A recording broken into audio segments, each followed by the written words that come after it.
This move comes after a new report on the Amtrak train derailment in DuPont back in 2017. The crash killed 3 people, and here's what we learned tonight.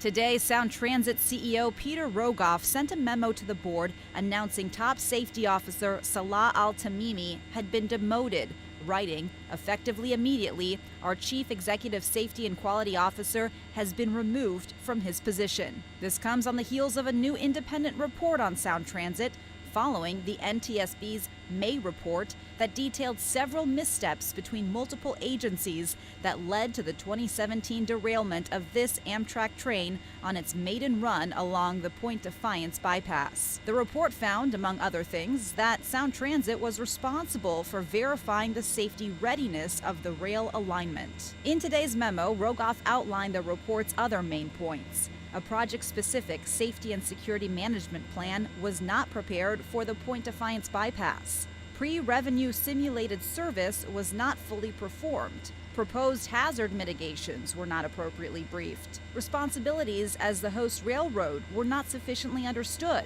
And Sound Transit staff wrongly believed that WashDOT, not Sound Transit, was responsible for overseeing all activities related to Amtrak training and qualifications. The accident led to 3 deaths and more than 100 injured, and the bypass hasn't been used by Amtrak since, although several safety upgrades, including positive train control, are now in place. Rogoff, though, promises safety will be paramount, writing, quote, I am initiating the process to reorganize and separate the safety and quality management functions so that a separate and distinct office will be laser-focused solely on our safety responsibilities.